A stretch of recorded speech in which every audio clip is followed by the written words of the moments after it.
This time of year is possibly the busiest time of year for the gardener.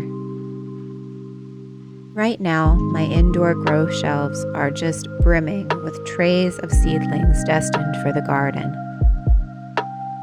And some of the most hardy stock are ready to go in now, even though we have yet to reach our last frost date. In my last video, I encouraged you to give up on the idea of ideal gardening practices or conditions, and I planted garlic in December that really should have went in October. As you can see, it's just fine. So now I'm going to pop in these broad bean seedlings in the spaces I marked with the rocks back in December. Speaking of things not being ideal, I previously misspoke when I mentioned that garlic and broad beans are companion plants in the garden. As it turns out, some recommend that these plants are not placed next to one another. A rule I generally follow when laying out my garden plans is if two things are good on the plate together, they will most likely do well in the garden together. So let's have a bit of an experiment, shall we? Let's see how these Windsor broad beans do next to the garlic. I'm going to give the seedlings a bit of a haircut to help the plants bush out and become fuller. Now I'm going to top dress the bed with a bit of bagged compost, since I've already used what was ready from my own pile.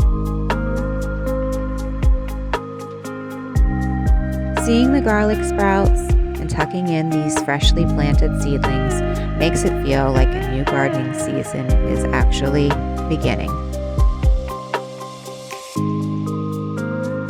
These teeny tiny spinach seedlings, as well as some cilantro and parsley, are destined for the tunnel, where they'll have even more protection to get their start.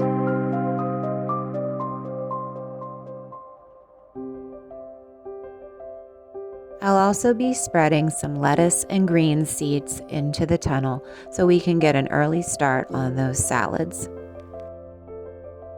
After the long winter, bitter greens are just what the body needs in order to aid digestion and to get the energy moving again.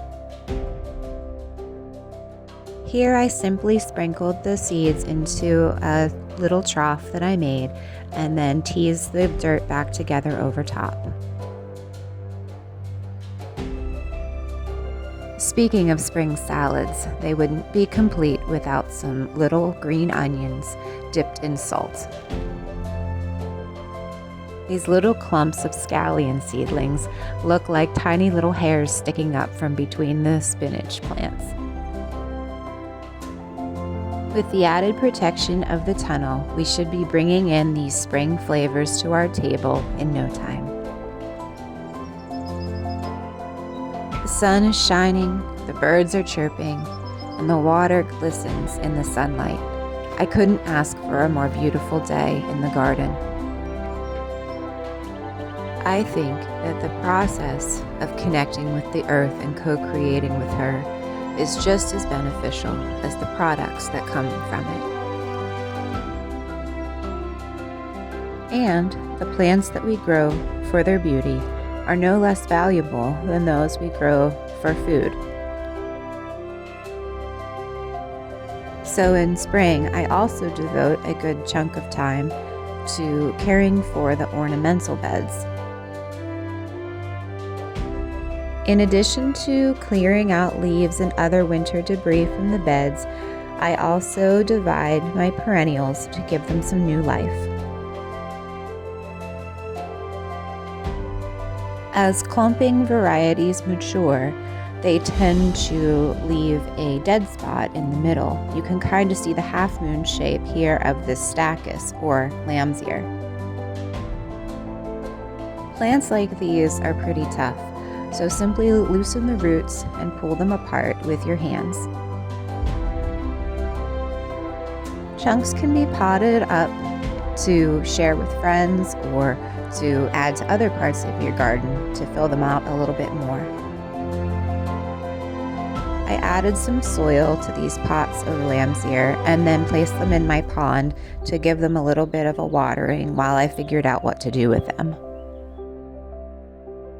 Ultimately, 3 went to a neighbor and 4 went to flank these autumn joy sedums. I think the silver foliage of both plants, but the difference in texture, will look nice together. And now I'm going to get quiet and just allow you to enjoy some sights around the garden as the Great Mother awakens.